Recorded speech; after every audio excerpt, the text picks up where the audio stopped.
Organization that funds scholarships, helps us fund a lecture a year, has helped us get students to Paris, and the group is growing and growing, and we're really, really happy to have you as one of our great support system, probably our best support system. So I want to thank you all, Jim, Laura, John, etc., and everyone else who's here and part of that group. So that's really important to us. And Peter, you have to thank them as well for getting you your car service, you know. And I want to say one thing for those of you who didn't hear this in New York. The students know, most of our students, we had accreditation last spring, and Peter thinks we did something wrong, but we did everything right. We passed every single criteria. We're one of only 4% of schools that do succeed in such a way, and we're very... It shows you how wrong you are. It shows us how wrong we are. Of course, Peter is like that. So in any event, we're very proud of that, and we didn't do it their way necessarily, we did it our way, and we're doing really great things, and we're really happy. And before I hand this over to John, I must say I've known Peter since 1972, so I can say anything I want, and he can say anything he wants. Be careful. Be careful. And instead of doing my talk, we could do the Judy Peters. I was at Cornell. We traveled with the same person. Let's put it that way. Not at the same time. I didn't say at the same time. You could say we were a menage a trois. Oh my God. This is untrue. This is all untrue. Oh, mamma mia. So, in any event... Did we not travel with the same I want person? to talk about 1976. 1976 is much more important because I met a lot of very important people in the bathtub in Peter Eisenman's house. So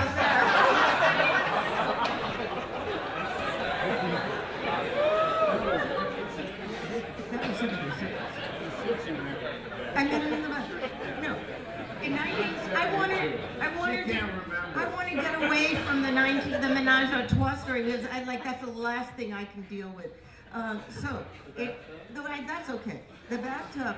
In 1976, I was asked with Colin Rowe to work at the Institute of Architecture and Urban Studies that Peter founded, called the Toot, and it was 1976 summer. And the great boats, the big ships were going down the Hudson River celebrating 1776. And Peter had a party at his house and he had this great view overlooking the Hudson River. And there was nowhere to stand at any window, so I wandered into the bathroom, big bathroom, and all these people sitting in the bathtub. So I said, would you move over? Can I join you? And I met one of the most extraordinary people, Robert Slutsky, the great painter, in the bathtub. So I like talking about that story. That's a much more fun story. Anyway, I have to stop because I could go on. And John, please. Oh, Jim. Sorry, Jim. I'm so sorry, Jim. Jim, here's Jim. The founder the initiator with Laura of this great group. Thank you very much.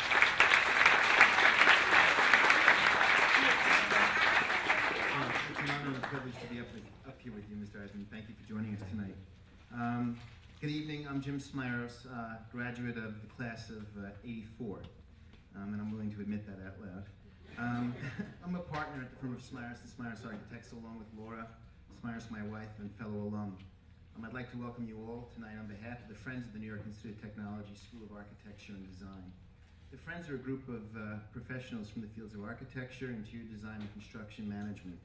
Our mission is to promote a relationship between the architecture, interior design, and construction fields in the School of Architecture and Design.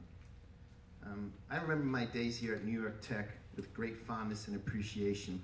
The School of Architecture and Design's willingness to make each student's experience as meaningful and productive as possible let us test our boundaries and enhance our experiences through a diverse range of opportunities. By giving back through the Friends Group, I hope to help future generations of students receive the same transformational experiences we did. Please consider making a pledge of time or money to the Friends Group tonight when the lecture is over. Thank you very much. With that, I'm going to turn the microphone over to Guy Page, and he's going to make a presentation. Guy is Vice President of H2M, a fellow friend and member of our Scholarship Committee. Thank you very much.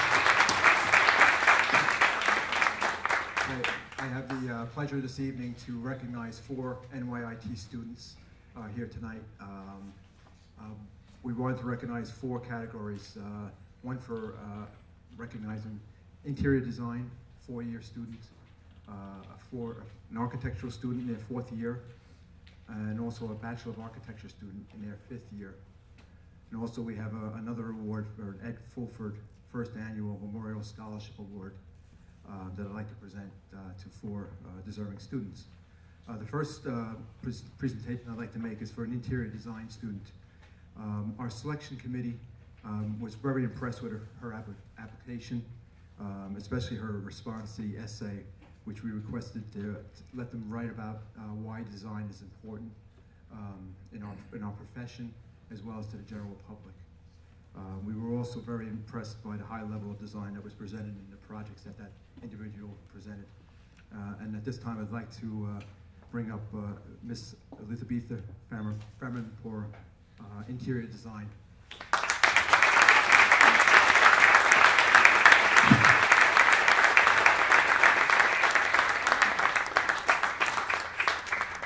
Thank you very much. Appreciate it.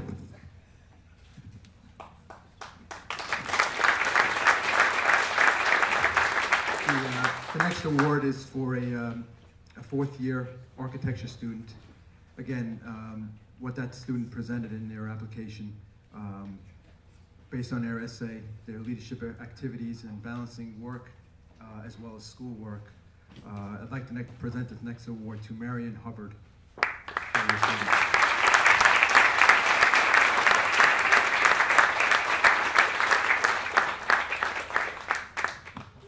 Thank you very much, Marion. The third award is for a Bachelor of Architecture 5th year student. This student as well presented, based on her application, her leadership activities, and again, the selected project that she had submitted was very well deserving in this award. And again, I'd like to recognize Melissa Mikowski.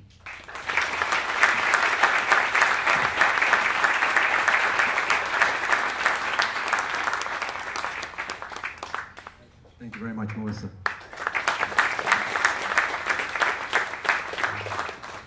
This 4th award was actually added recently, and it's called the Ed Fulford Memorial Scholarship Award. This award was going to be funded by H2M in honor of Ed Fulford, who tragically passed away recently. Ed was an NYIT student working towards his 5th year, 5-year degree at NYIT. Ed was gave so much to the community through his just the way he was with at school. He was a 3rd generation volunteer fireman, really giving back to his community. So we wanted to award a 4th scholarship award in his name this evening. And before I do that, I'd like to at least, in the audience tonight, I have Ed's parents, his sister, brother-in-law, and also his girlfriend, that I'd like to have them come up and help me present this last award.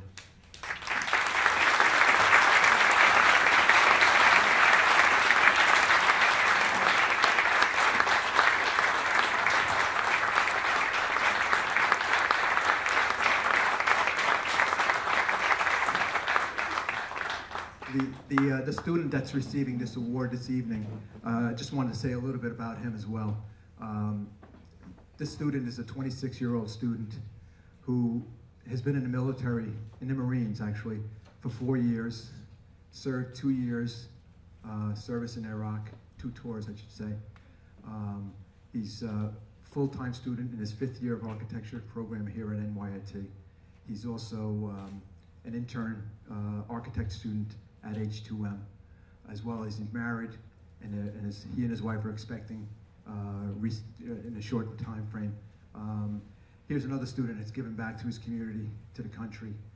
So I think it's very rewarding to be able to award this next award to William Connor.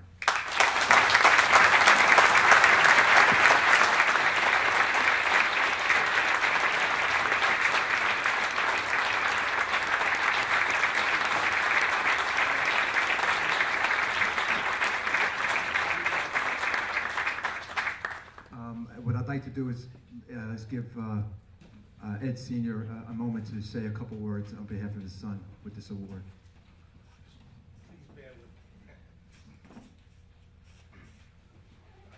Good evening. My family and I are greatly honored to stand here tonight to witness Will Connor become the first recipient of the Edward J. Fulford Annual Memorial Scholarship Award. I'd also like to congratulate the other winners. Okay, pardon me. Okay.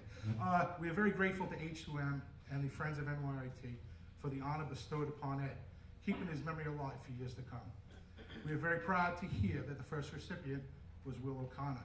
Our son Ed worked together with him at H2M. In Ed's short time here on Earth, he was able to capture the hearts and love of many. His sense of humor, his warm, welcoming smile, and his passion for helping others will not be forgotten by anyone who ever had the privilege of meeting him. I am told Will and Ed held many of the same qualities. Both volunteered, placing their lives on the line. Ed fighting fires as a volunteer, firefighter, and Will, a United States Marine, fought in Iraq, bravely serving 2 tours. Thank you. Both men have been credited with being leaders in certain aspects of life and balancing work with school projects. Definitely not an easy task. My family wishes Will all the best in his future as an architect.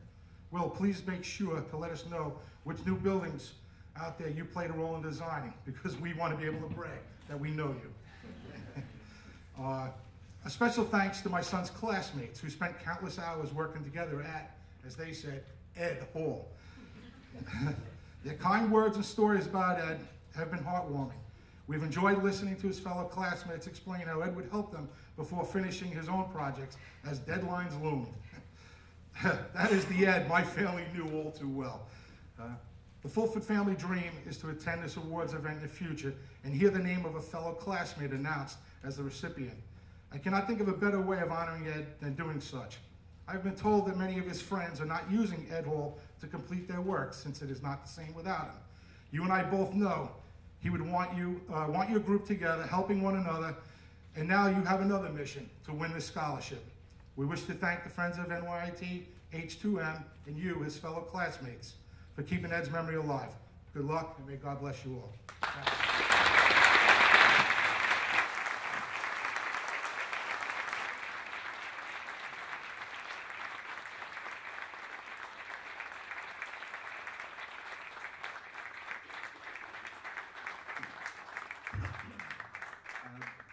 In terms of the scholarships, the scholarship notifications for next year's awards will be going out in early January, and they will be posted throughout the campuses of NYIT. So keep a lookout for those. With that, I want to bring up John.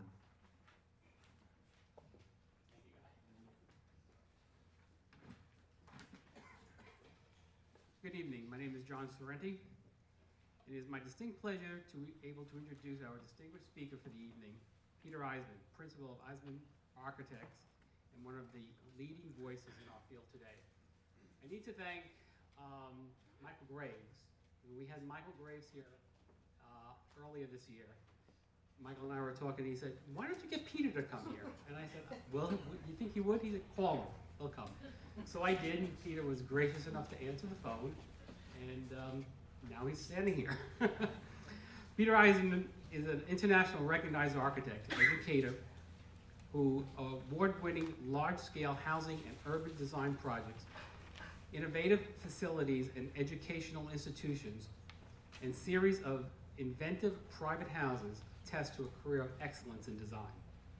Prior to establishing a full-time architectural practice in 1980, Mr. Eisenman worked as an independent architect, educator, and theorist in 1967.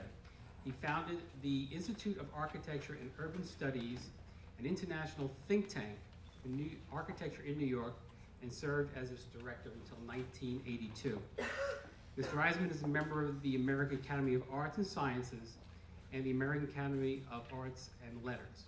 Among other awards, in 2001, he received the Meteor of Honor Award, New York chapter of the American Institute of Architects, and the Smithsonian Institute 2001 Cooper Union National Design Award in Architecture. He was awarded the Golden Lion for Lifetime Achievement in 2004 in Venice. Popular Science magazine named Mr. Eisenman one of the 5 top innovators of 2006 with the University of Phoenix Stadium with the Arizona Cardinals. In May of 2010, Mr. Eisenman was honored with the Wolf Foundation Prize in Arts awarded in Jerusalem. Currently, in Charles Gauthamy professor in Princeton, professor in practice at the Yale, not Princeton, at the Yale School of Architecture. Mr. Eisenman's academic career also includes teaching at Cambridge, Princeton, Harvard, and Ohio State University. Previously, he was the Irvin S. Cheney Distinguished Professor of Architecture at the Cooper Union in New York City. He is also an author whose most recent books include Written into the Void, Selected Writings, 1990 to 2004 Yale University Press, and the 10 Canonical Buildings, 1950 to 2000 Rizzoli, which examines in depth buildings by 10 different architects. Mr. Eisenman holds a bachelor's degree in architecture from Cornell University, a Master of Science in Architecture degree from Columbia University, and an MA and PhD degrees from Cambridge University, UK. He holds honorary doctorates of fine arts from the University of Illinois, Chicago, Pratt Institute in New York, and Syracuse University. In 2003, he was awarded an honorary doctorate in architecture by the University of La Sapienza in Rome. So please join me in welcoming our guest speaker tonight, Ms. Peter.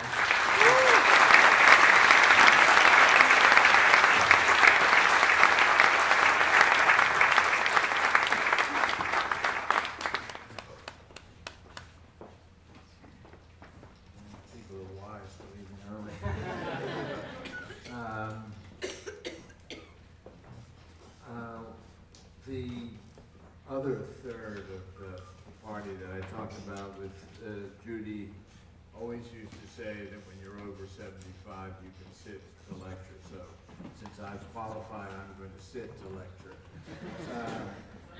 Has nothing to do with our time together. John and all the friends of the school, it's a great pleasure to be here. And to see some of my old friends again. I'm going to give a talk which is called, because I can't remember, John, what I told you I was going to talk about, but I'll tell you what I'm going to talk about tonight. It's called Project versus Practice. And it's going to take about 20 minutes. Something that I'm working on currently. And I'm going to show 2 buildings, one of which is going under construction next month in Milan, Italy, which is an example of practice. And another building which is just completed in Santiago de Compostela in Spain, which would be an example of the idea of project. And I will show both of these buildings. None of you have seen them because they don't exist other than here.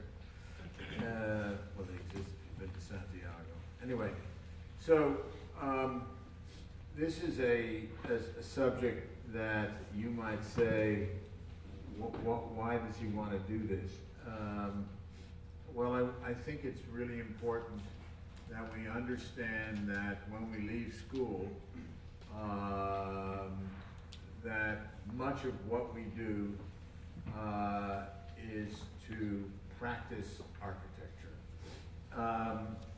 And very little of what we do is to be dealing with the project of architecture, even though school trains us in the most part to deal with projects.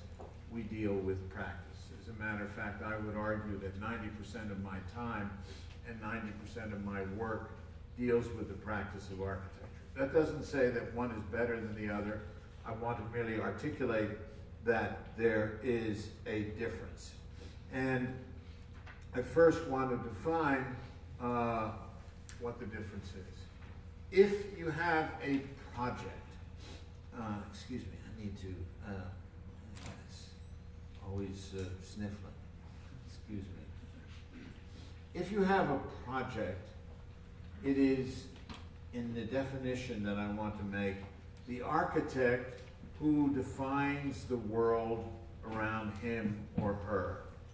And if you have a practice, it is the world around you that defines the architect. And I think that's an enormous difference. And I will try and articulate what that difference is. Sustainability is not a project, number one. I want to make sure that I go on record for that. A project, first and foremost, involves the discipline of architecture in some way. That is, the discipline being able to define the world and being able to be a critical response or resonance on that definition. That is, it involves in some way a critique. That is, any project is always a critique of the status quo as well as a projection on the discipline. So therefore, a project is always in some way ideological and intellectual. For example, I think the architect Borromini had a project, while the architect Bernini had a practice. Now, Bernini was in fact the most powerful architect in the world at his moment in time, and Borromini just had a few buildings to do.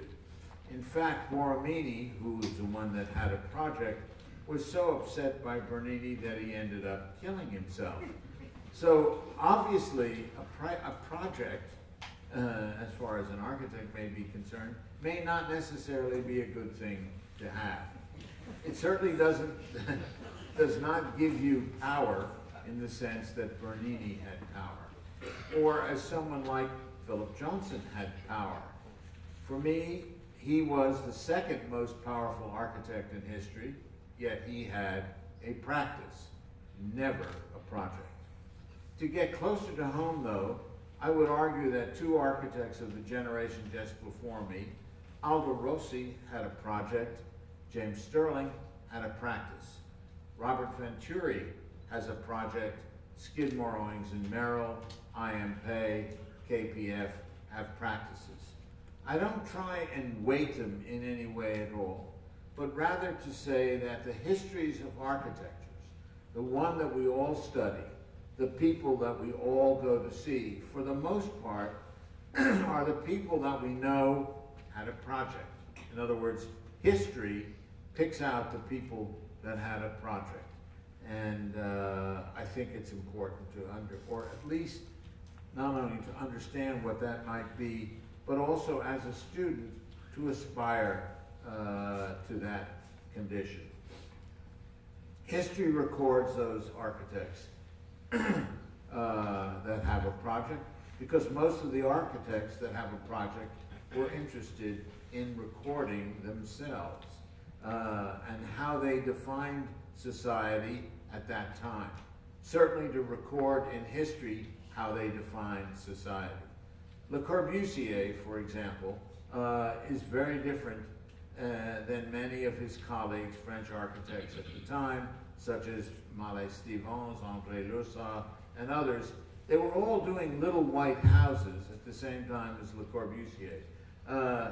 It's not a question of the little white houses, it's a question of the attitude toward those houses. That was manifest in Le Corbusier's ideas, his writing, his thinking, his project. One cannot say the same about Loussat or Mallet Stevens. I want to go further and say that there have been what I consider to be 6 meta projects in the history of Western architecture. I do this typology so that you can understand the difference between what it means to be a practitioner and what it means to be one who defines the world through the discipline of one's work. And I think there are 2 entirely different things.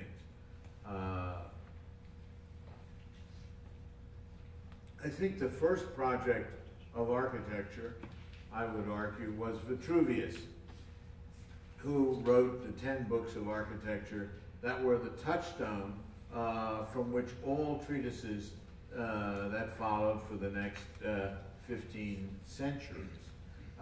In fact, Vitruvius was the first one to be consciously involved in defining what the discipline was. He codified certain issues, particularly the orders and the rigid adherence to proportion, and for example, the three main orders, the Doric, the Ionic, and Corinthian. While Vitruvius, who operated in the first century, was Roman, his ideas of architecture were Greek. So that really the first project was the beginning into the bringing into the Roman world of the first century a Greek idea of architecture. And I believe that that notion, that dialogue between what is Greek and what is Roman architecture still exists today. In a sense, you could say that Mies van der Rohe was Greek and Le Corbusier was Roman. That is, one dealt with the relationship of the human subject to the object in a very different way.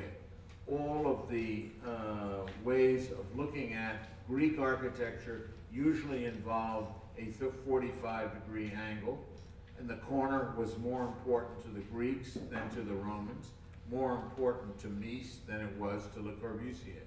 And the Romans always looked frontally at architecture, that is, at a 90-degree angle, and that the front facade was important, not the corner, nor was perspectival vision important to the Romans. All of these things persist today in architecture. Vitruvius was the first person who was concerned not only with proportion, with the rules of architecture, in other words, with a certain grammar, but he was also interested in the idea of the siting of a building, the idea of the relationship of building to its site, which later in the 20th century, or actually in the 19th century, but continuing to the 20th century, generates the idea of genius loci or genius loci, depending how you want to talk about it. The second meta project, I would argue, comes about in the Renaissance with Alberti. And Alberti proposed several things. First of all, his was a critique of Vitruvius, first of all, and I said that part of the project of architecture was always a critique of what had gone before. And in fact, he introduced is the Tuscan order that comes before the Doric order, and the composite order, which is the composite of the Ionic and the Corinthian. So not only did he critique Vitruvius's idea of proportion in the orders, the other thing he did was to critique Vitruvius's idea that we come to know in English as commodity, firmness, and delight. He said that Vitruvius didn't mean that buildings, firmitas, firmness, should stand up. What he said Vitruvius meant was they should look like they stand up.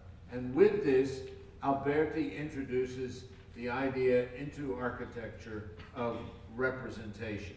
That a building was not only a thing in itself, but it was also the sign of that thing. Not a sign that related outward to some idea, in other words, of what a building meant, but inward to the discipline of architecture.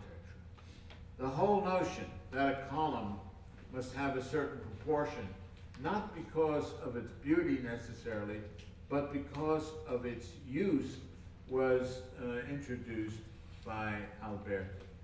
That is, it looked like it stood up for the dimension that is necessary.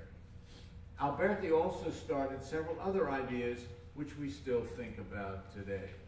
He said, for example, that a small city is like a large house, and a large house is like a small city, which meant, in a non-metaphorical way, that the small parts of things must relate in some way to the larger constellation of things.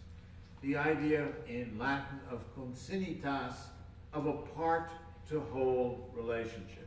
This was begun by Alberti, and all of us, when we design, think about the relationship of the part to the whole. The next thing that Alberti was also dealing with, in addition to the idea of the sign, and in addition to the relationship of part to whole, was an antiquarianism. In other words, for the first time in history, Alberti said one could borrow from history to bring things from the first century to the present. And of course, we see that borrowing from history in architects that followed after Alberti, 100 years later in Palladio and others in the villas of the 16th century.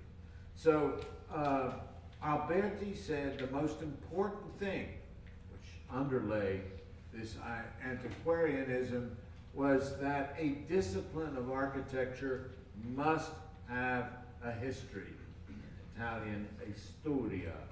And this idea of history was important for Alberti. In fact, his major project, the church in Mantua, San Andrea, was a collage of a Greek vernacular temple front, a pagan temple front no less, with the other sacred but secular notion, the Arch of Titus. And if you look carefully at the temple front in San Andrea, you get the temple front collaged over the Arch of Titus, bringing these two together. This idea of antiquarianism, which will follow with Palladio and others in the 16th century, was a revolutionary idea in the 15th century. And the fact that we would look back into history to find the source of the spirit and the truth about what one was doing.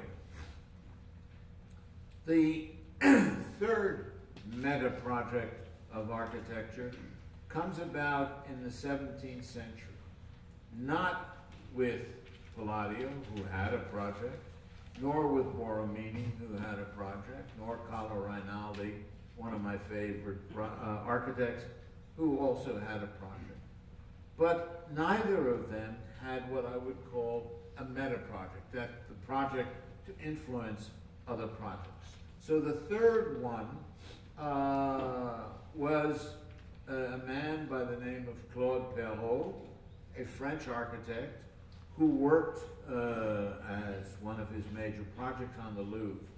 He produced in 1673 a book entitled Ordonnance, or Ordinance in English, or the Ordering of Architecture. In it, there was a new idea of what order could be. And what he basically said in this book is that there was no such thing as the Greek ideal of proportion, that if you go and measure, as many of these antiquarians did, Greek temples, you'll find that there are many, many different proportional relationships. And he said that Vitruvius's interpretation of the orders was too rigid and too strict, and that what we must do is free architecture, and the first person that articulated this, from these rules of proportion. The second thing he did was to introduce another important idea, which is still with us today, in addition to genius loci or loci, and that is the idea of the zeitgeist. And I think that architects today, you could divide them into two camps. Ones that believe that we must do something in the spirit of today, the Zeitgeist, and others who say we must do something in the spirit of the site. All right. And he said that we mustn't merely look to the Greeks, but we must have ideas about architecture that deal with the present. And he's the first person to introduce the idea of the present into architectural thought. And although the term Zeitgeist didn't come about until the 18th century, this was the first introduction of the idea of the present. And he said Perrault would be the first person that said we must be interested in what he called aesthetic progress. In other words, our work must be forward-looking, not only backward-looking. We must take from the past and move it to the future.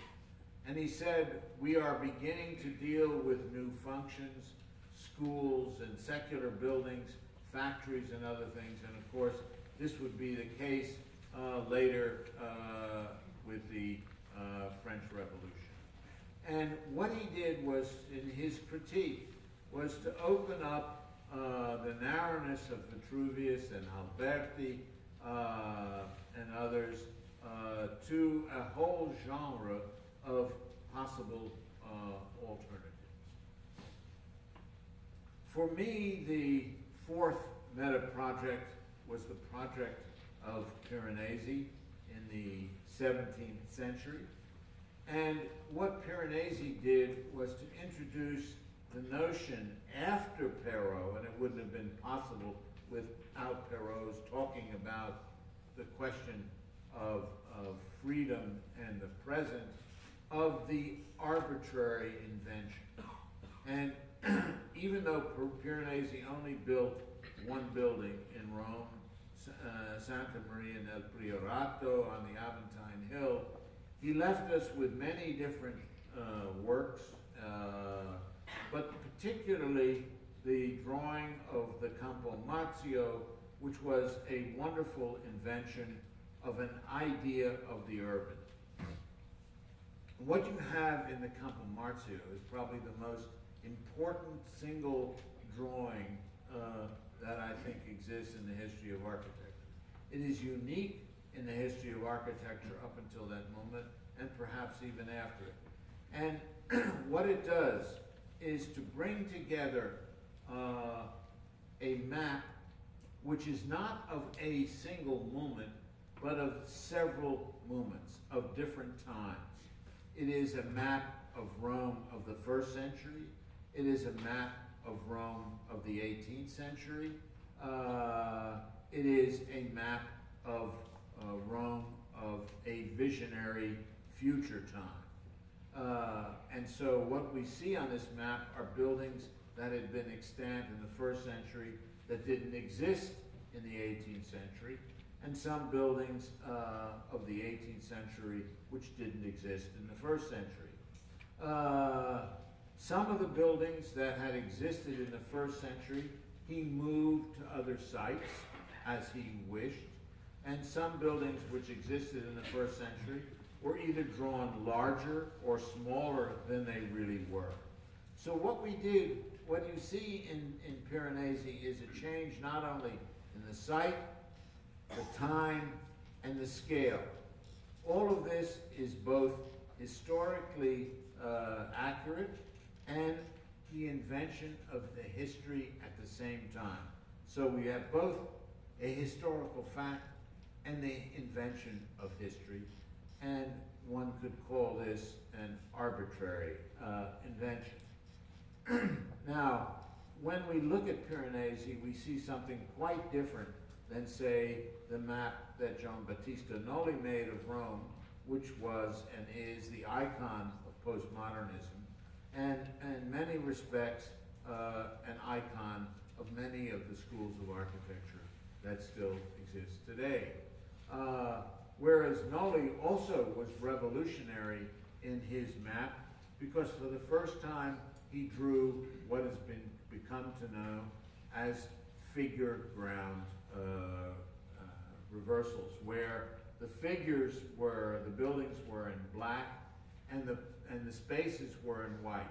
Only it wasn't just the spaces of the city that were in white, it was in fact the interior of the buildings.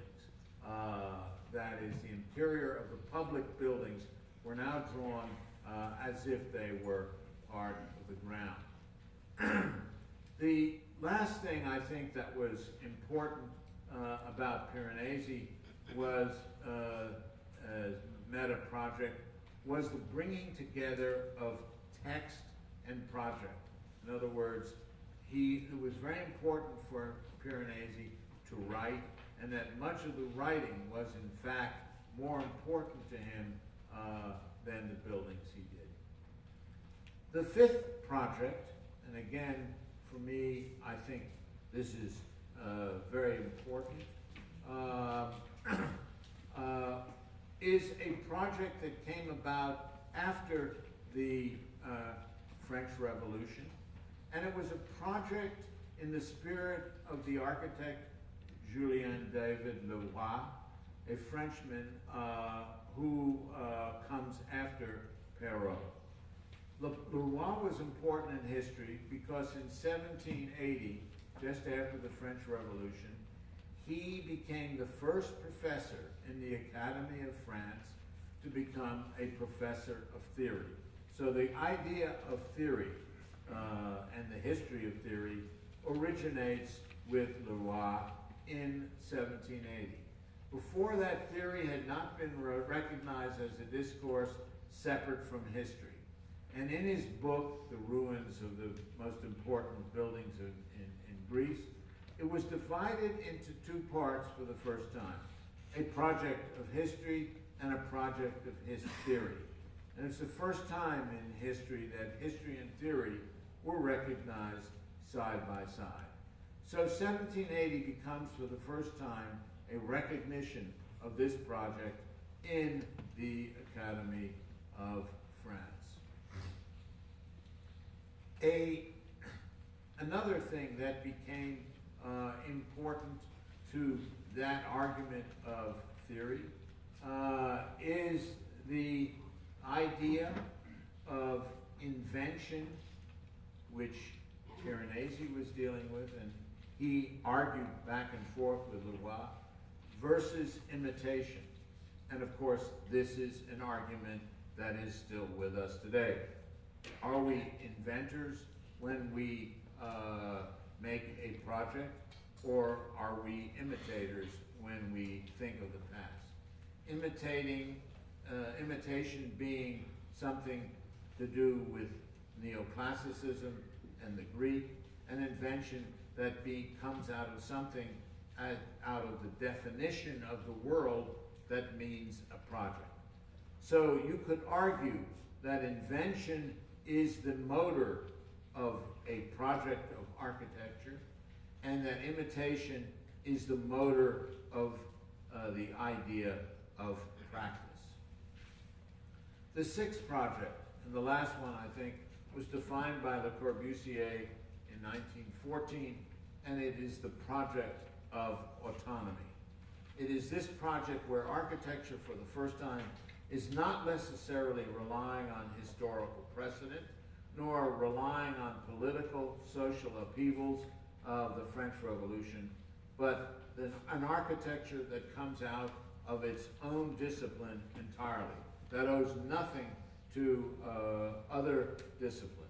And of course, Le Corbusier's canonical domino project of 1914, I think, is a symbol of this idea of autonomy. Now, while it is often read as a symbol of modern technology, of mass production, of all kinds of mass-produced things, it also can be read as a discourse of autonomy. And I have written extensively on the Maison Domino as an autonomous integer.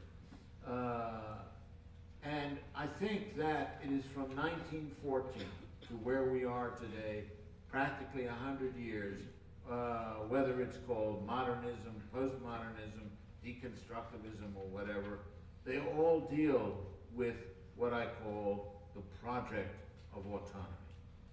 Now, I think we are in a moment right now, because it's been 100 years since the last projects, and projects, meta projects, usually come about in 100-year cycles, that we are coming upon a new potential paradigm, that is, where a new project will emerge. I think the outlines of that project are no longer either critical or necessarily to do with the language, the grammar of the discipline. Whereas past projects were always critical and always had something to do with the internal language, I think the new project that is emerging from, let's say, the disciplines of the digital and media are creative and inventive at the same time. They have little to do with critique. They are absolutely in another condition. They have nothing to do with language. And so when Judy and I at dinner tonight reminisce about all those good things that we love about the past, we are, in a sense, nostalgic for a project that may no longer exist.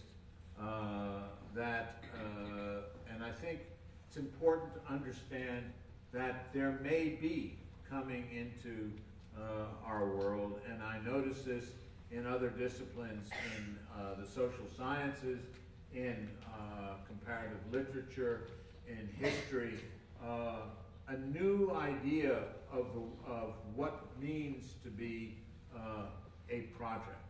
And it's no longer theoretical, and it's no longer critical. And I think that we may be witnessing, you all as students and architects, the emergence of a new idea of project. And I think it's important to catch that moment and try and understand why, without being theoretical, without being critical, it could also be a project. I think that Judy and I both have a lot to learn about that spirit. I try in my teaching to teach project. I think school is a place to understand project. I had a roommate once who worked for JP Morgan Bank. And I asked him, how come JP Morgan doesn't hire Harvard MBAs? And he said, Harvard MBAs are taught how the practice of banking. He said, we want people to come from departments of economics who understand the project of banking. We'll teach them about the practice of banking. And I believe the same thing is true of architecture. I think that we should be more concerned about teaching the project of architecture in our schools and allow the professionals to teach how to practice. I teach my people who work in my office how to practice. I don't teach them about how to do a project because very rarely, as I said, do I have a chance, in a sense, to work on a project. And so there is an enormous difference between project and practice. I give this lecture because I think many of you, students and 75, 80% of you will become practitioners. Something very different than what you learn in school. And there may be some in this audience who will find the need to make a project. And I think the world of architecture today is ready for this different idea of project. It's, as I said, 100 years since we had a project. So it's a very interesting moment in time. Surely Bob Venturi had a project, Rem Koolhaas had a project, Zaha Hadid has a project. Lots of architects maybe in the world have a project, but none of them, of the three that I mentioned, and I could mention many more, have an idea of this idea of project without theory and without critique. Because there's no way to understand in practice that idea, and there are very few people teaching who have thought about project in that way. With that as a background, I'm going to show two of my own buildings. One of them, a condominium housing project in Milan, which is an example of practice, pure and simple. And the other is a new museum that's part of a complex of 6 buildings in Santiago de Compostela that has just been finished, which attempted to be an idea of projects. The housing project in Milan, which is about to go under construction next month, I show you because it's an important building for me, Italy being my, as it were, spiritual home architecturally. And building in Milan is also very important for many other reasons, but it's merely a practice. It is not a project in the sense of in reinventing the wheel of how to do a housing project. My clients came to me, wanted an upper middle class accommodation for upper middle class Italian bourgeoisie. They didn't want a radical project. They wanted something that they could build for a certain budget and on time. And so if someone comes to you, like me, and says, we would like you to do an 80 million euro project, which will not have any of the trimmings of your normal projects, you don't say to this client, well, I only do projects, I don't practice. I don't think you say that, especially in this climate. You say, well, thank God someone is giving me a project that pays, right? And so housing projects, for the most part, are boring, and they really are, because there's nothing new about them. It doesn't take much to put a bathroom next to a bedroom. And then especially when the law says you have to have so many square feet for the bedroom, which really isn't big enough for a nice bedroom, and so many square feet for the window that must open into that bedroom, and so much light to come in, etc. It can't be anything more than the worst kind of project. But I'm going to show it to you because it's an example that keeps me alive. And I think it's important. And then I'm going to show you a museum project, which in a sense has no program and was defined by what I consider to be the disciplinary ideas, which may have little to do with a museum. In fact, the critic Jeff Kipnis from Ohio State, who saw the project and was being asked if he would do an exhibition there, said I wouldn't even dare to do an exhibition in this place because it is so difficult. He said it, and for me, in a positive sense, is that it was a project that one of the first buildings, he said, we would call having an affect. And affect is one of the issues that I think is important in the potential for a new meta project. Of course, I don't know what it means to have an affect in a building, but evidently there are some young critics that do. I think also that we are beginning a 500,000 square foot shopping mall outside of Naples. We're not allowed to call it a shopping mall. We have to call it a activity center. But I'll tell you, it is a shopping mall. It isn't a project, but it's a big commission, right? And do we want to do it? You bet.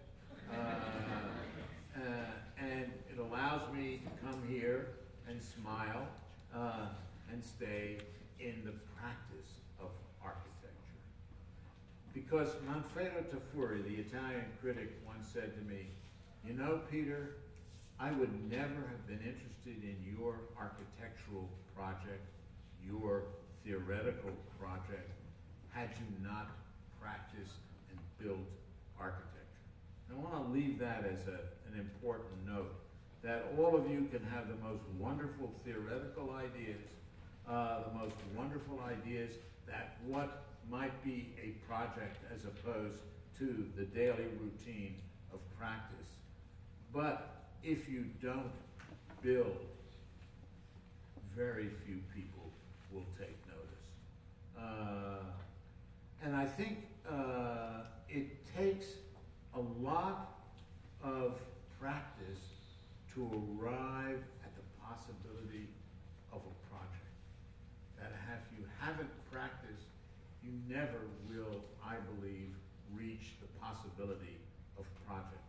So there is the possibility of project that's thrown at you at school. You're filled with all these wonderful ideas. You go to work for somebody and sit and push a mouse around for 8 hours a day, and I'll tell you, there ain't nothing more boring than pushing a mouse around 8 hours a day, 40 hours a week, just sitting there going click, click, click, and connecting dots. And I say to myself, oh my God. But we used to do that with pen and straight edge, connecting dots.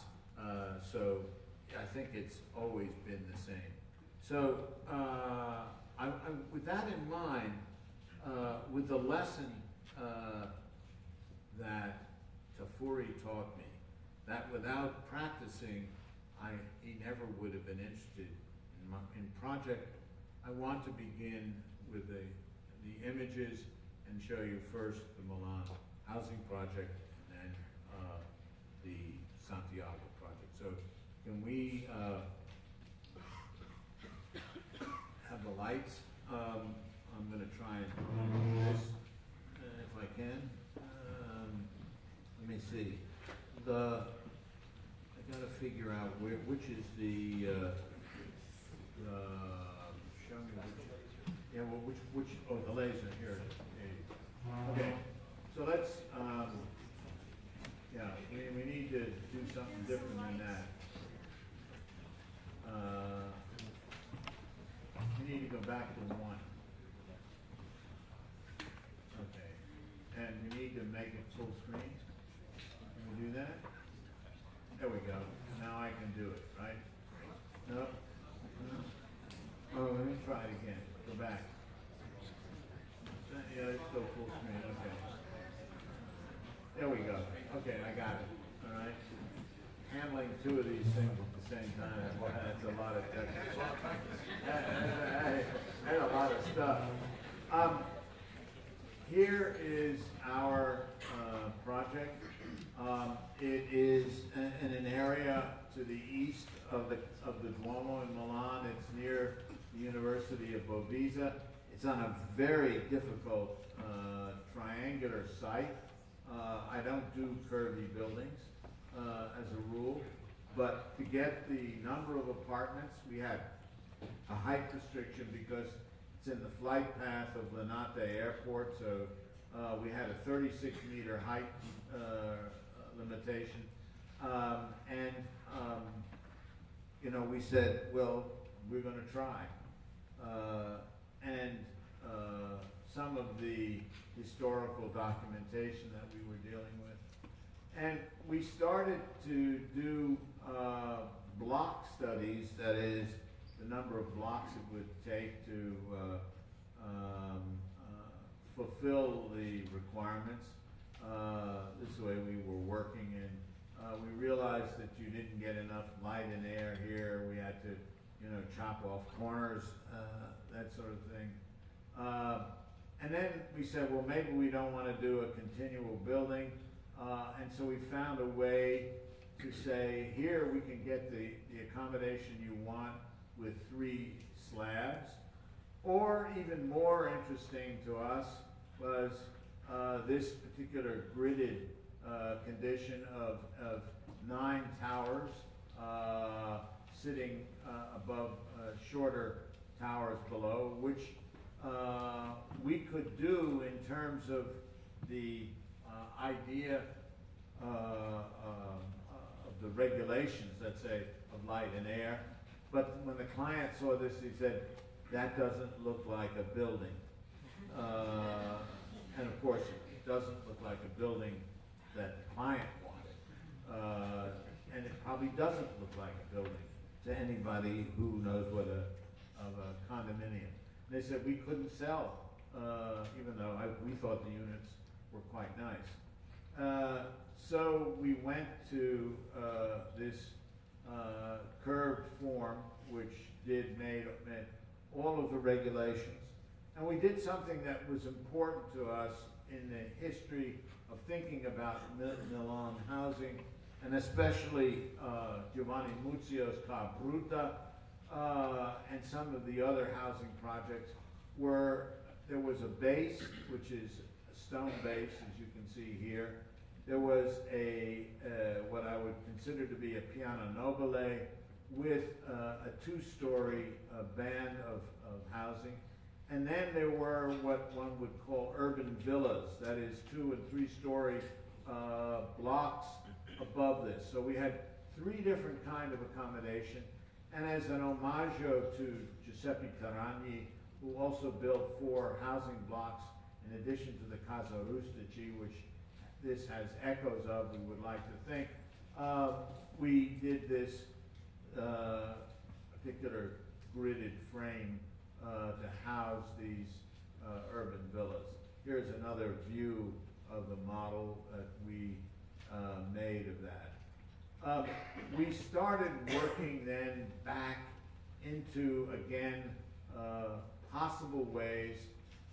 These are purely zoning diagrams.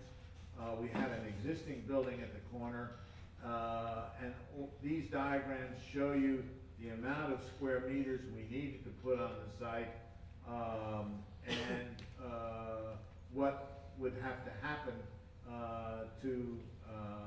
and the first thing that happens is the corner gets chopped off because we can't do that. We have to then move this end back because of this limitation. We had a slope limitation of 60 degrees from the opposite buildings across the street, so we had to move this building in. So we begin, and we had to reduce, therefore, the height of this building here.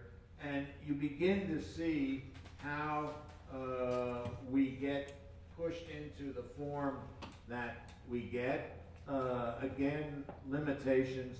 We can't go out to this edge, so we have to cut this corner off.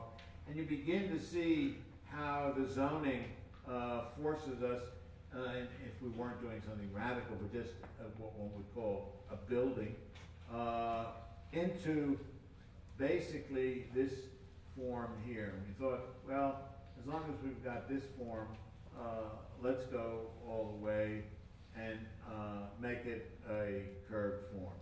And so that's the form that we came up with, and we tried to elaborate how this is what it would be like in a regular block. This is the amount of square feet. And then here it is in our curved form, and these three layers shift off of one another in slightly to give it some sort of tension. And you can see here the shifting of these layers off of one another in the project. Clearly, this kind of investigation is not something that the client is very interested in, but it's something that amuses us in the office. These studies of the urban villas and their proportional relationships, I don't want to go into the whole thing, but you can see I've skipped to 37. So there are 37 of these diagrams. I'm not showing you all of them. And now I'm up to 40 and 41. And they are the way we studied this project. And we began to develop plans. We have, you can begin to see the kind of complexity. Every one of these sections is a different detail and section. There maybe 40 or 50 sections, and we had to cut through this project because measuring the square foot of the apartments and entry regulations and all kinds of things that you can see. I mean, this is what we do. And, you know, we're still working on, now the clients want each apartment, since Peter Eisenman is doing this, they want customized interiors, and at 3 different values: low scale, medium scale, and high scale.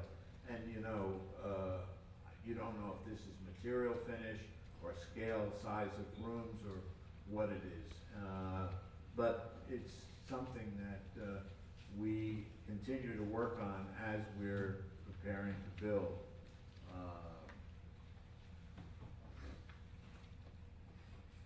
A section of the building.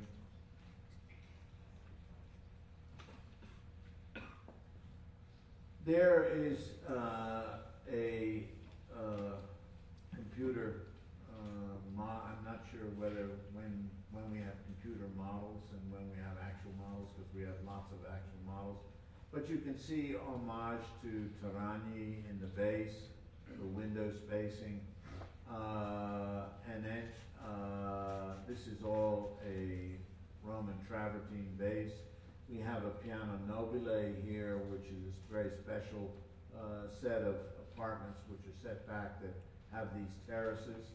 Then we have this band of 2 floors of apartments, which you can see this articulated frame grid which presses forward, and in the rear it's pushed into the building mass.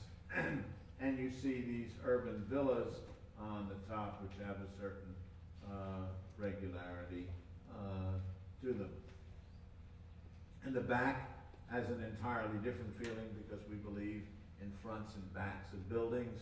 And the back has this gridded structure, but pushed into, you can see the reveals so that the grid sits into the building, giving it a very different feeling on the back and the front. There is a rendering of the building from the garden across the street, from the backside, and from the interior. I have to tell you, I'm not showing it to you, but the city requires us to put an amount of green on the building. And so we've got sort of vines and trees and things like that, which now hang on to our building. It's something I don't understand, but in order to pass the environmental regulations, you hang green on buildings now. This is the project of the Museum of the City of Culture. You've seen perhaps published some of the other buildings that we've done in Santiago. Two other buildings, the library and the archive building, have been published in architectural record. This is the famous Cathedral of Santiago, St. James,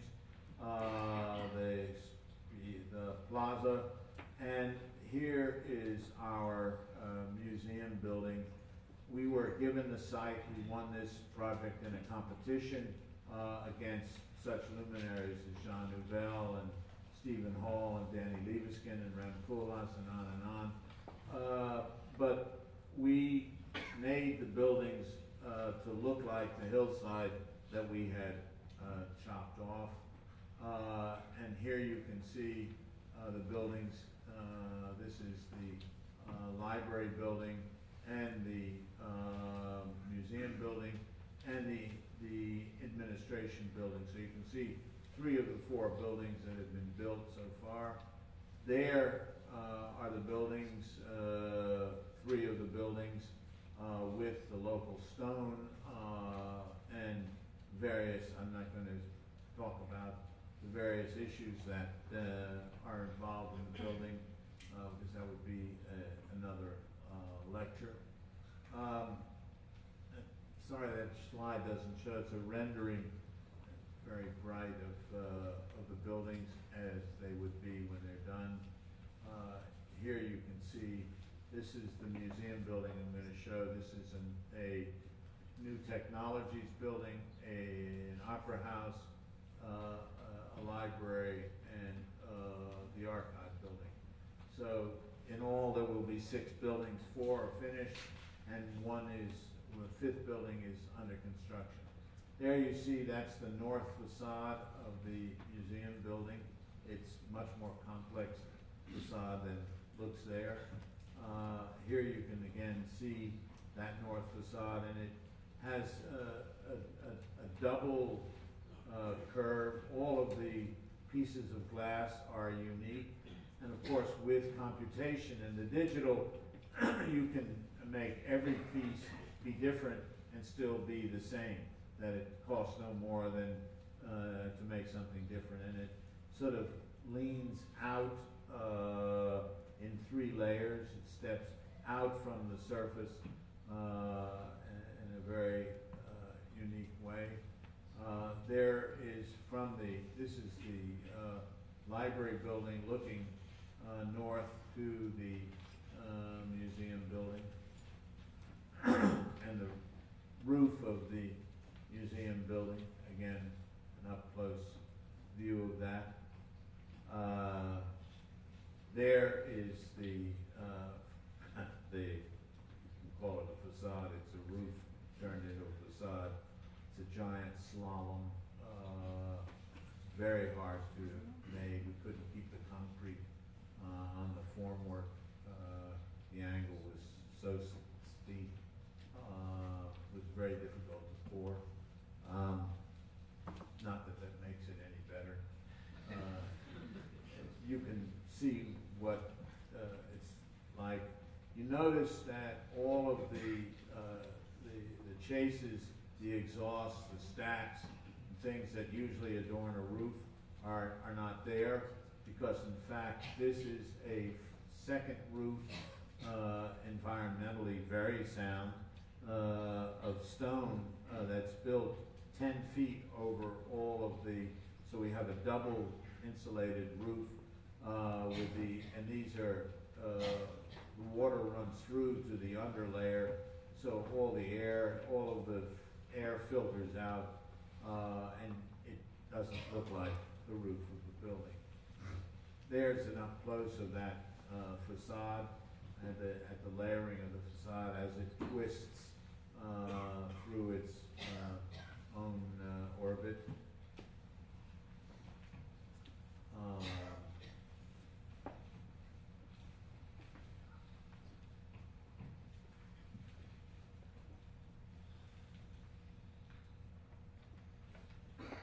I love this picture of the natural rock that is next to, in other words, this building then cuts down and the rock comes across and down.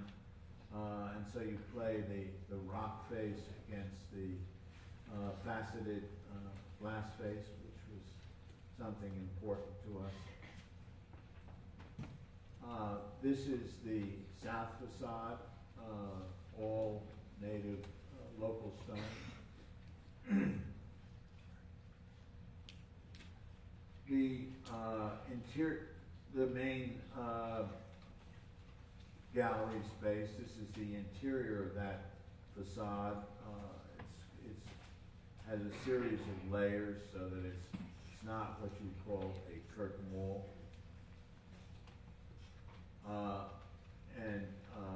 Here's the space, again looking back up at that facade, and the other galleries over this quite large space. And this is a drawing that we made. The space was supposed to hold a series of old ships that were from the Galician region of Spain, and the height was determined by the height of the to place the ship in the space, and of course you get a sense of the scale of the space. Sorry, these slides are so washed out. They aren't usually, but you don't get a chance to see this. The form here is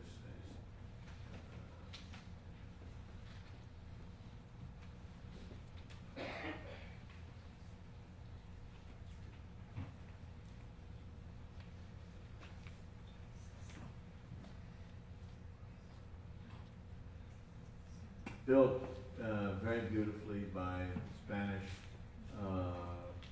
laborers. It's really put together in an extraordinary way. Never had better construction.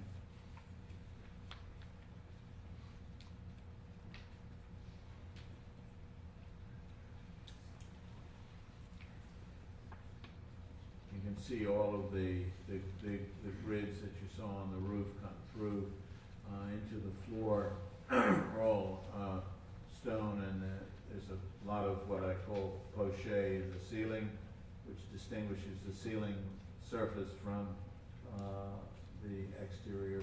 Here you can see the poche of the ceiling.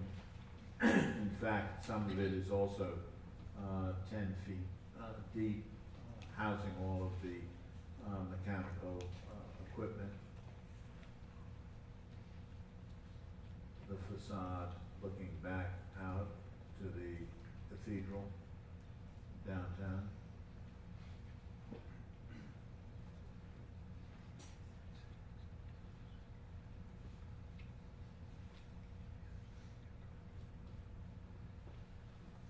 There's the building at night.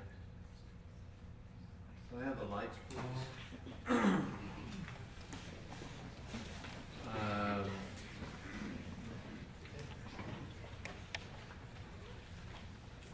I want to conclude by saying something to you all students.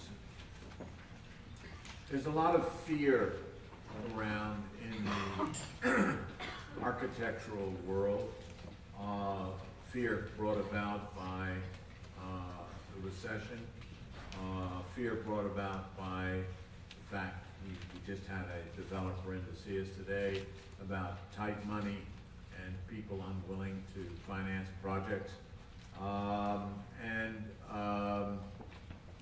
That fear carries over into the public press, into the kinds of criticism that we begin to see even in our New York Times, where we no longer have an architectural critic, but an art critic now doubling as an architectural critic.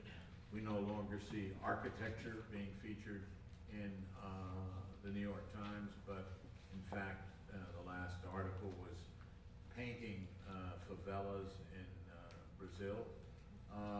And so those things which made architecture important to people, those icons, those projects that lifted the spirit and the soul are being shunted aside because of the recession. I want to say that two things to all of you who are students. One, I started my practice in 1982. Many of you weren't born then, but 1982 was the height of another recession. And in the face of that recession, I left the institute, which I had been at, and started my practice. What you realize if you live long enough is that recessions don't last forever, and that there are always ups and downs. There will be future recessions and future ups. And what it means to me is that while you're in school, I think you've got to learn about architecture, what it is, why it's important, and why it is one of the most important things we do in our society today. Especially in a world of social media, in all kinds of communication, we have lost the capacity to be in space and time. We're always on our iPhones, we're always on our iPads, we're always somewhere else. I mean, everybody puts down at lunch their iPhone. And you say to yourself, you know, where would we have been without the damn iPhone forever? And in doing so, people are talking in the street, they're talking when they get in the elevator in the morning, when they get in my building. And you realize that we, not only has the New York Times lost touch with architecture, that the person on the street has lost touch with his or her physical environment. So I argue that it's more important today to understand what made the physical environment important for people, what uplifts the soul, what is it that gives someone the spirit of place, of the time today, of the time past, and the time future. So I just say to you all that study hard, because I think it's important to do so. I still teach, and I think it's the most important thing that I do, and the most difficult thing that I do, because I believe that it is important. More important to me in a certain way than building my buildings and being in practice. So I don't believe in recessions. I always believe that tomorrow is a better day than today. And for me, tomorrow is my whole life. And it is for all of you as well. Thank you.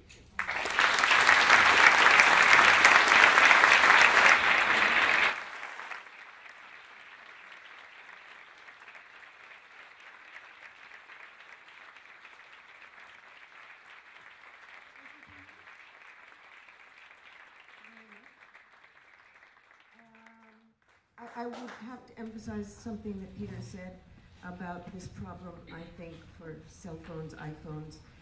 No one looks at buildings anymore, even architects. They go in the bank, they're trying to do their banking, and they're on their phone.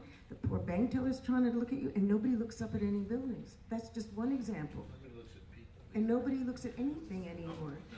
And I have to advocate that it's scary because as visual people, we better be looking up and down and not just at our little phone. And I will make only one quick comment before we ask Peter questions. I was leaving for Africa 2 weeks ago, and I got on my airplane, and to my complete amazement, I'd left my phone in the lounge, KLM lounge. And I went down to the lower level of the plane, and they said, there's no time for you to go get it. And there was one instant of panic, and then I thought, who cares? I can't rely on this thing for the rest of my life. And I didn't see it for 2 weeks. And you know what? Everything was fine. Very good. Now, Peter, we need to have you ask anyone questions? We need some questions. Yeah, there's a hand. Oh, okay. I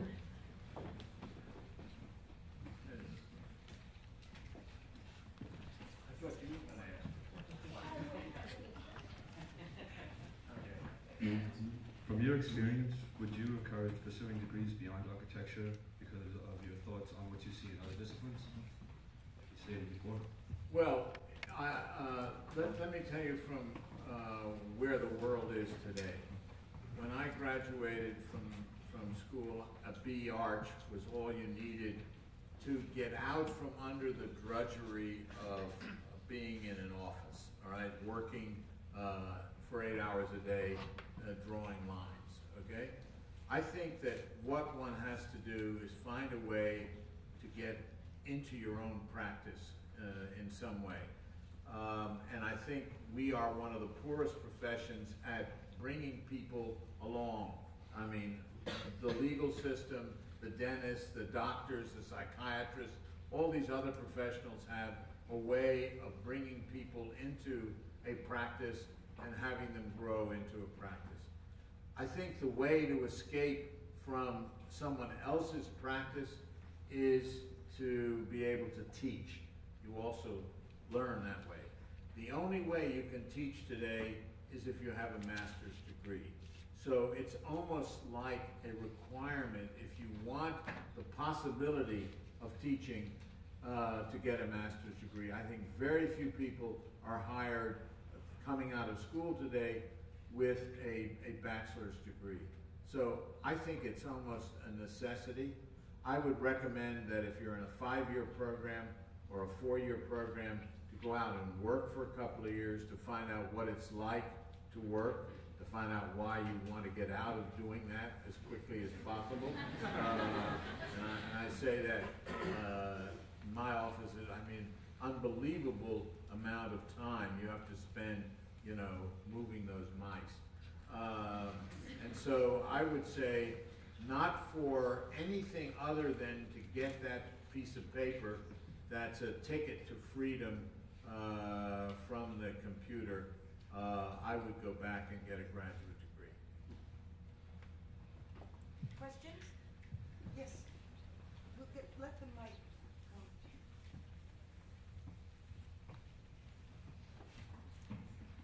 come. I was reading an interview you had in 2002, and it said that your style is a precursor and disturbance. Can you elaborate on that?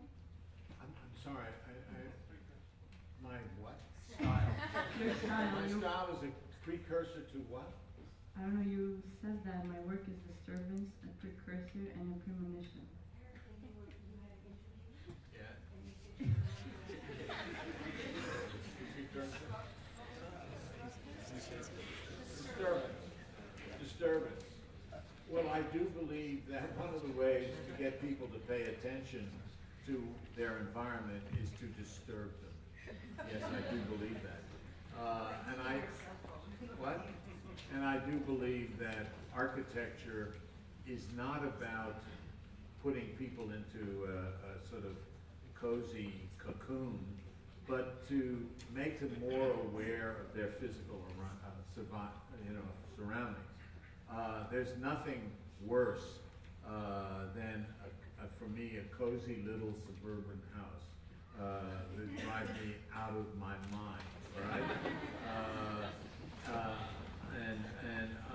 I think that architecture, as opposed to practice, is about disturbing the status quo.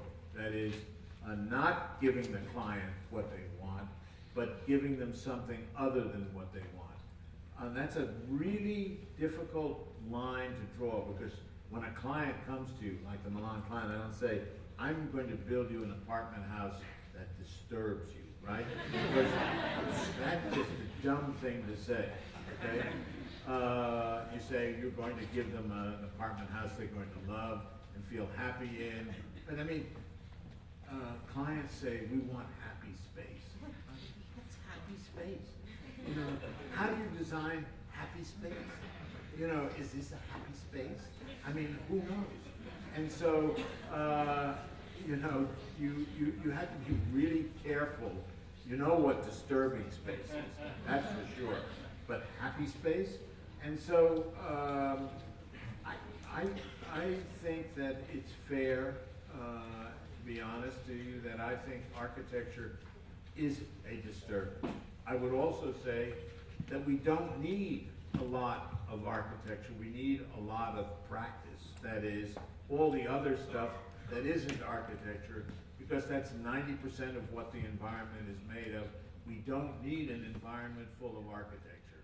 I can tell you there are projects, is what I call it. I mean, can you imagine a whole thing full of Frank Lloyd Wright or a whole thing full of Le Corbusier? Absolutely not, nor Peter Eisenman. I make it a point, I do one building, they don't have me back, but one building in one campus, and that's it, because the disturbance is enough.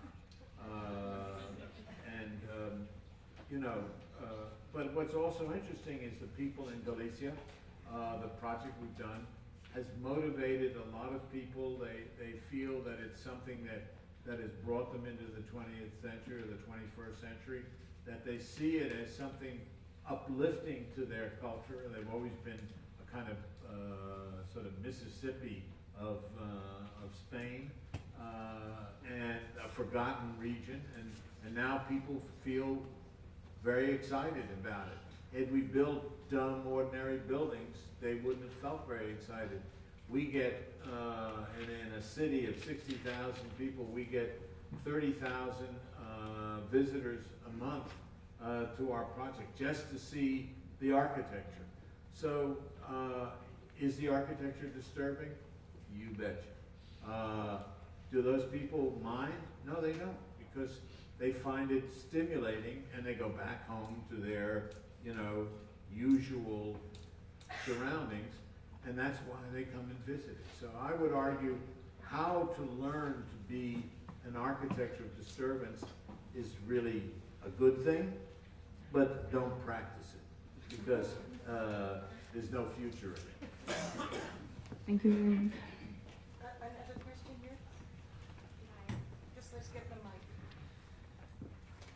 You mentioned that Italy had a particular spiritual meaning to you for building. In your career, what country, place, or location would you say that you've experienced has been most inspiring or innovating to build or work with or in? And I can understand that it's probably going to have an open-ended No, answer. I mean, it's absolutely clear. Italy. I mean, Why? why? Yeah. Because it's a place that's full of architecture. I mean, there's more architecture in Italy, than, I mean, as far as I'm concerned, than any other place. My mentor and one of Judy's mentors, Colin Rowe, said about the Greeks, you'd have thought they could do something else in 300 years besides those dumb temples. And he was absolutely right. I mean, those dumb temples, you know. And he would also say, when we were traveling to see Gothic cathedrals, and I was teaching Gothic architecture at the University of Cambridge at the time, he'd say, you're like a dog to a hydrant at the Gothic cathedral. He said, they did the same thing for 300 years. They just kept getting taller and taller and taller. There's nothing in Gothic architecture. He was right. I now don't teach Gothic architecture. But I took my students to Italy a month ago, and we went to Volterra, which is a place where there are Etruscan ruins, which we went to see, but also there's a marvelous painting by Rosso Fiorentino, The Deposition of Christ, which is one of the great paintings of the world. And if you are an architect, you've got to look both at Etruscan ruins and understand what they are, and also a fabulous painting from the 16th century. And we spent the whole trip looking at paintings of the Florentine Renaissance, of Pontormo, Parmigianino, Bronzino, Rosso Fiorentino. Because I think it's important, as Judy said, for architects to learn to see. I was taught by Colin Rowe how to look at a Pontormo, and I wouldn't have gone. My students have never even heard of Rosso Fiorentino, and they were overwhelmed. We sat in front of this painting for an hour, just being quiet, and it's one of the great paintings of the world. And we traveled 2 hours in a bus to see one painting. There's no place in Columbus, Ohio, where you can even see a painting. No place. Right? I'm sorry. I spent a lot of time in Columbus, Ohio, but there ain't no painting there. So Italy, for sure, every time. Other questions? Yes. Oh. Peter, thank you for the most illuminating lecture. I just wanted to ask you about this one article that you wrote that had a big effect on me in the 70s. In the oppositions, you wrote an article where the entire page was full of little footnotes. And then when I read it, I thought it was the most clever thing I've ever seen. It really made me feel like I was in the right place. Could you tell us a little bit more about the circumstances that led you to write this article? Well, that was, I was very much involved with painters and painting critics at the time. And painting was, there was a movement in painting which was called conceptual art. And conceptual art was art that wasn't, okay? It was everything that was against wasness, right? And so I thought I was asked to be in an issue on, there was Design Quarterly magazine, to be in an issue on conceptual architecture. And I thought, well, what could I do that was conceptual?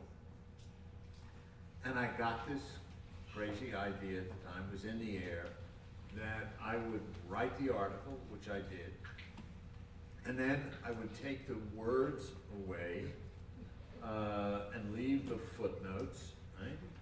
And then the people, so that was the first part of the thing, that and art was also about process at the time.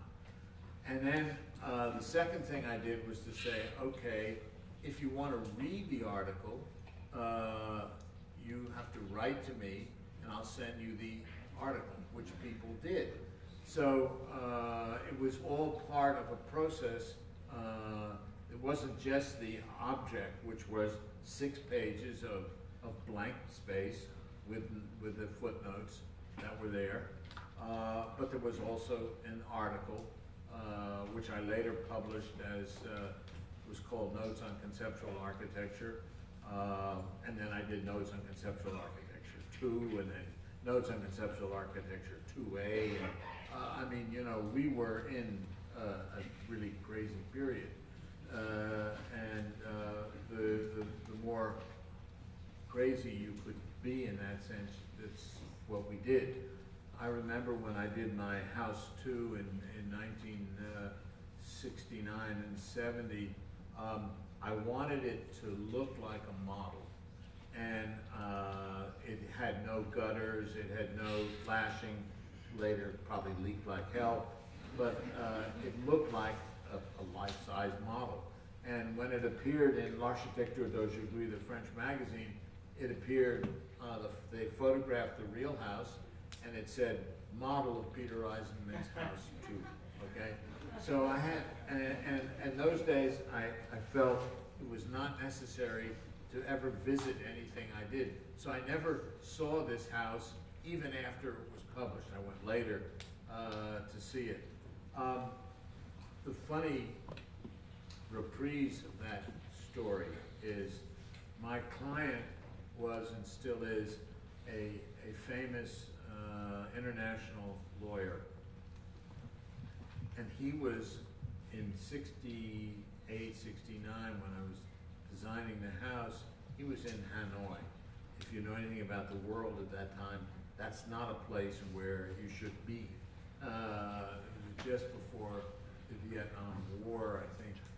And he came back after a year in Hanoi, and he took his then wife up to see the house, and she said, "Richard, I thought we were getting a Heidi house." And if you know what a Heidi house is, it was certainly not a Heidi house. And they were really upset when they saw the house. And they were upset because they realized they weren't really radical, they were just middle class, and they wanted a Heidi house. And so they were upset not only at the house, but upset at being upset because they thought they were radicals. And the house made them realize that they weren't. And so they decided to make a radical gesture, that they moved into the basement of the house, set up a kitchen and a bathroom, and lived in the basement for 2 years, protesting the rest of the house. But those were crazy times. In the late 60s and 70s, there were crazy things were going on in those days. So that's the context. Another question, Giovanni. And then there's one over there. Hi, since you were talking about your housing, how the role of the context, and as context I don't mean just the physical one, but the master that you were inspired over, is the Piranesi, Terrani, how the role of the relationship, the role of those masters, the relationship you had with them, theoretical relationship, has changed since the beginning to now? Oh, that's a really interesting question. What but did if you you think I discover? can answer that in a sentence, how did that relationship evolve and change from, let's say, 1961, where Colin Rose said I had an epiphany when I saw the Casa del Fascio of Terrani, to today, that's like writing my life history. My life history is involved with all of these people and the changing relationship. I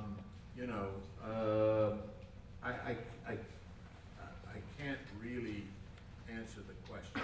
I mean, I think it's a fair question, but not one that would be useful to answer. But to say, look, I think what you've learned, nobody ever tells you what it's like to grow up, okay? And, I don't really feel grown up, but I think I'm supposed to behave like a grown up. I'm trying desperately to act my age, all right? And I don't think it looks good on a 80-year-old to be an enfant terrible. Enfant terrible means, a terrible infant. I think it doesn't wear well. I mean, I can't stand 80-year-old enfant terrible. I mean, my problem with Ricardo Porro is a little bit, he's still an enfant terrible at whatever age he is. I think one has to chill out a little bit, let your students be that way. I used to be probably a terror with my students and with my clients, etc. I'm not that way anymore.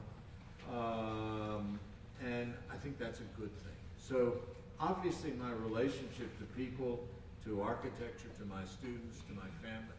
I mean, I have 4 children, various stages of distress.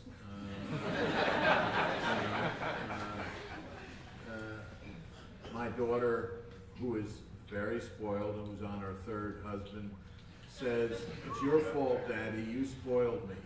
And I said, "What, are you kidding? You would never worked a stitch if I hadn't paid for it." Which is true, but you can't win.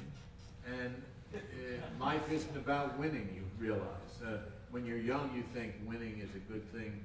I think living is a great thing, and part of living is about not winning. And if you're not willing to lose, don't play, because nobody ever wins all the time. And I think that's really an important lesson. How many of my projects get built? 10%. How many of the projects that we are asked to submit for do we ever qualify for? 5%. But yet we still keep putting in. We're putting in for a big competition in Turkey today. My friends are on the jury. My friends, I think, in quotes. You know, are they friends of anybody else? Probably. Will we qualify? Who knows? But it's a project we want to do. And that's where we lose a lot of money qualifying for competitions. But it's what keeps you young, and you realize, hey, I really love doing competitions because we don't have the restrictions that clients bring. And, you know, competitions, you open up to the kinds of freedoms. And most of our built work has come from competitions. But what I love, the fact, I never thought I'd be doing $500 million projects, right? Because I was a theoretical monkey. And I think it's really interesting for me to undertake that scale. And I thought at one time in life, only do small houses. You get really bored doing small houses and house clients, I can tell you. And then you want to do a single building. And then you want to do 2 buildings. And then, I mean, one of the really exciting things doing this Santiago project, doing 6 buildings in a complex at the same time is, you know, a really interesting undertaking. And now we're doing this project along the north of Naples waterfront. And it's, you know, a really interesting challenge. So there are constantly challenges that, you know, keep one moving.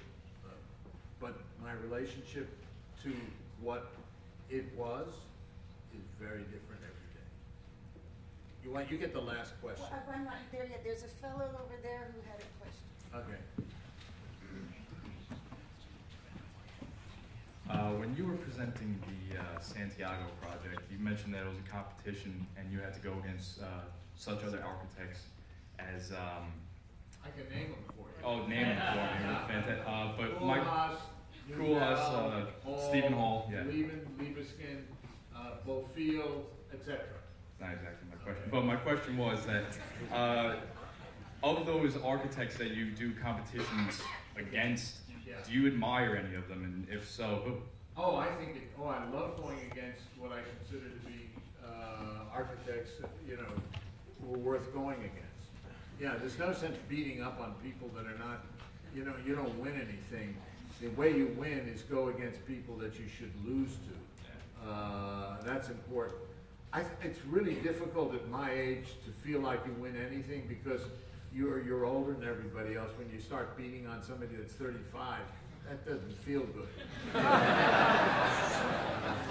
But I'll still go and try hard. But no, I like going against Rem or Zaha or Danny, you know, or Steven.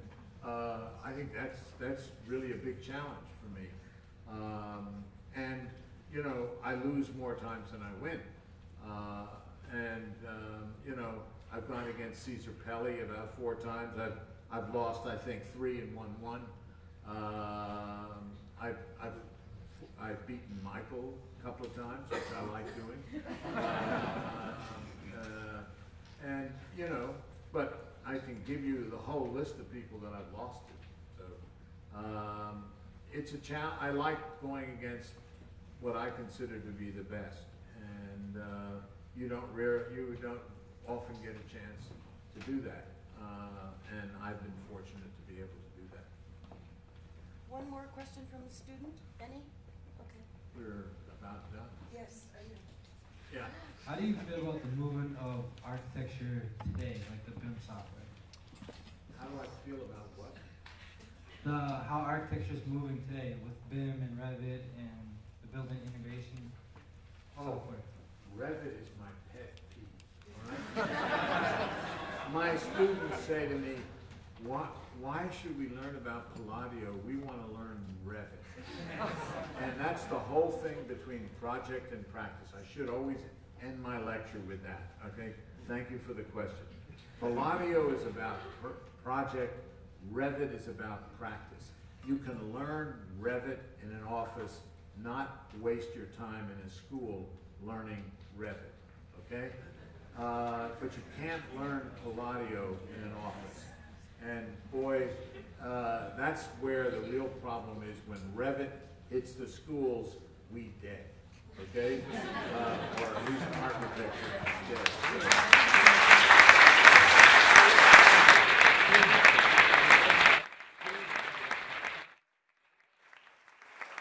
Are you clapping because of what he said, or because you think it's the end?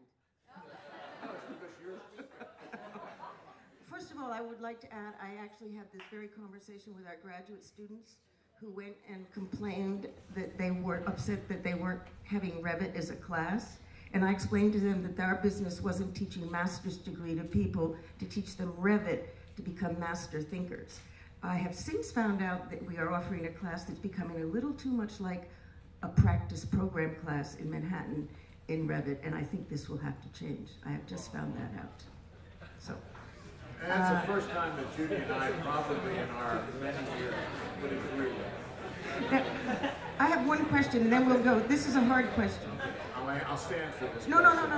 It's sort of an inside job, but it won't be if I can explain it. Go ahead. When I was teaching at Yale after 11 years of being there, I raised my hand in your lecture there, and I asked you a question, and you said, "Why do you have to give me such difficult questions?"